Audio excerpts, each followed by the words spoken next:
大家好啊！今集我哋將會用大阪周遊卡帶大家去天保山港灣村搭摩天輪同埋聖瑪麗亞號觀光船。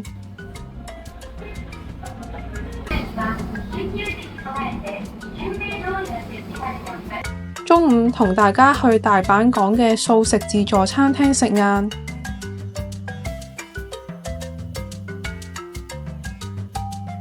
夜晚我哋會返去心齋橋，試下上年新開嘅素食壽司店，同埋去道頓忽搭觀光船。事不宜遲，我哋依家開始第二日嘅行程。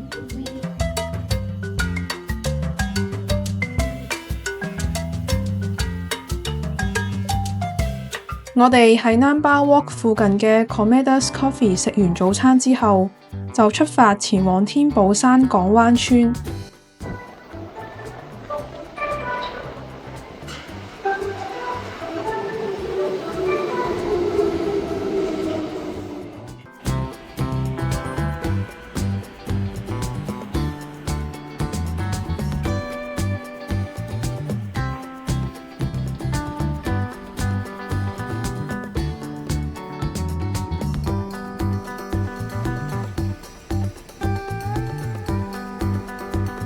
天保山港灣村係以水族館、海遊館為中心嘅複合型娛樂設施，結合咗摩天輪、聖瑪麗亞號帆船型觀光船、大阪海遊館、天保山購物中心等觀光景點。天保山摩天輪高112.5米，轉一個圈需要大約15分鐘，共有60個車廂，當中8個係透明底。摩天輪上面可以飽覽天保山園區同埋大阪港一帶嘅景色。咁我哋依家就搭扶手電梯上去搭摩天輪。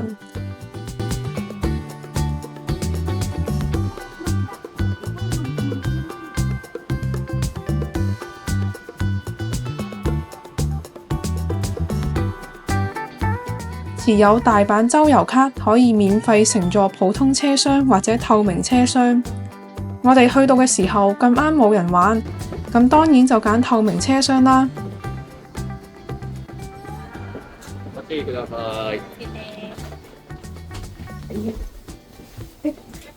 雖然話係透明車廂，但底下有格仔嘅紋理，而且玻璃都有少少刮花嘅痕跡，所以感覺唔係太透明。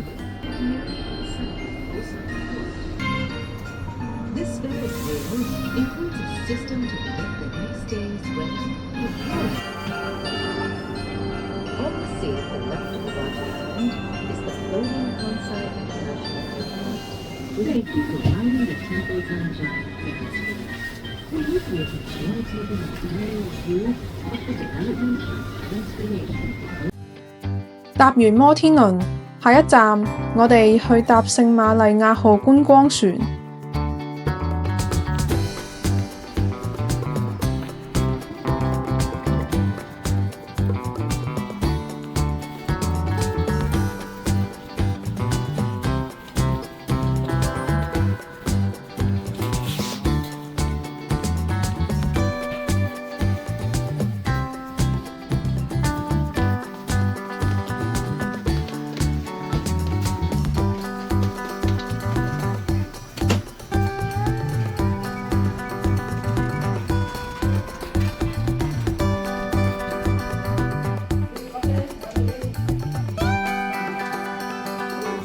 呢個同樣可以使用大阪周遊卡，去到用手機 scan QR code， 向職員出示驗證畫面就可以登船。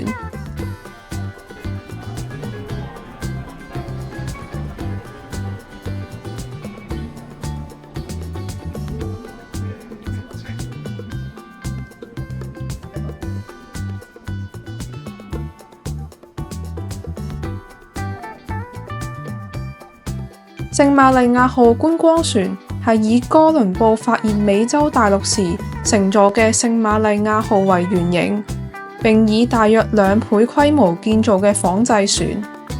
觀光船設有甲板、室內小賣部、展覽室等設施。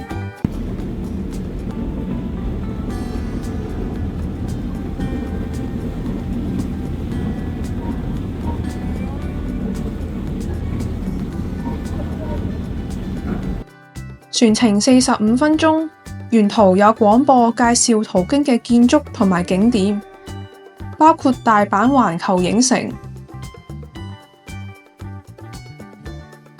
我哋依家入返室內繼續參觀，一入到去就見到通往地下展示室嘅樓梯。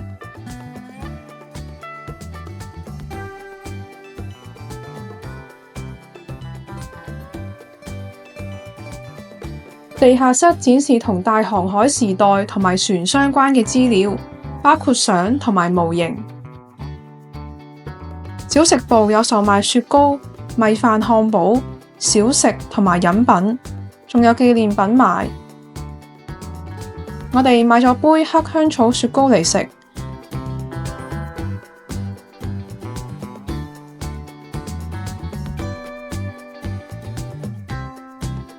搭完觀光船就到午飯時間，下一站我哋帶大家到素食自助餐廳 Greens 食晏，位置非常方便，喺天保山出發，過條馬路就到。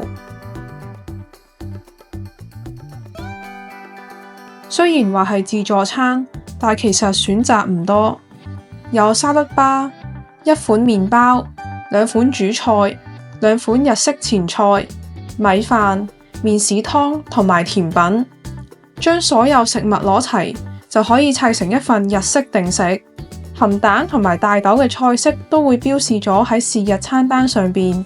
唔食五辛嘅朋友可以同店員講，佢會指俾你睇邊款食物含五辛。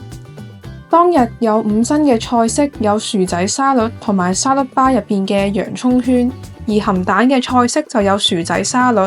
每樣食物都幾好食，有日式家庭菜嘅感覺。我自己就比較鍾意食炒牛蒡粉絲，天然蝦姆麵包好軟熟。自助區有植物牛油同埋果醬可以拎嚟搽麵包。檸檬啫喱質感似大菜糕，入邊放有菠蘿粒。餐廳一般只喺星期一至星期五嘅午餐時段營業，大家最好留意 Google Map 上邊店家提供嘅最新營業時間。食飽之後，我哋返去天保山購物中心行街。當中比較特別嘅就係位於2樓嘅懷舊美食街浪速美食橫丁，呢度重現1960年代大阪嘅街景，周圍充滿懷舊嘅感覺。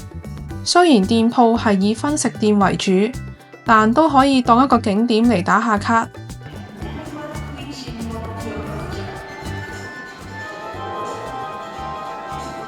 下一站，我哋搭地鐵去心齋橋站，帶大家去心齋橋商店街附近嘅素食壽司店食晚餐。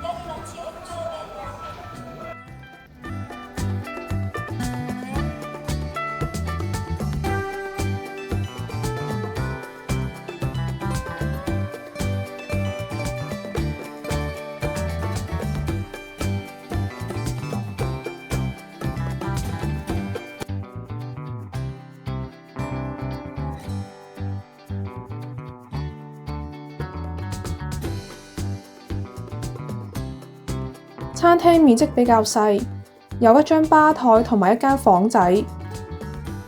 呢度係用 QR Code 點餐，全部菜式都係純素，無五辛。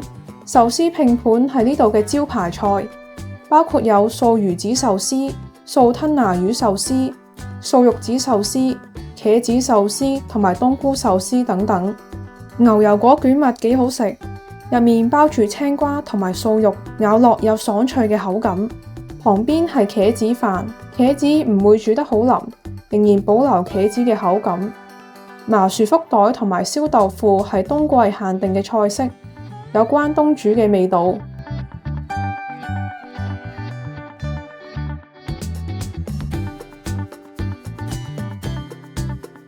食完晚飯，我哋去南波玩埋今日最後一個行程，就係同大家一齊搭水上觀光船夜遊道頓窟。水上觀光船有2間公司可以揀，2間公司都可以用大阪周遊卡。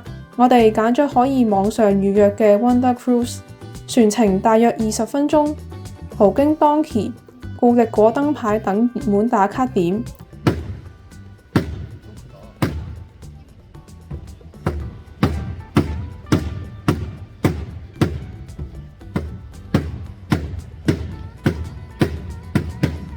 今集嘅行程就嚟到呢度啦，我已經將今集嘅行程安排、時間、餐廳資訊放喺下面嘅說明欄入邊，希望可以幫助大家規劃大阪旅行嘅行程。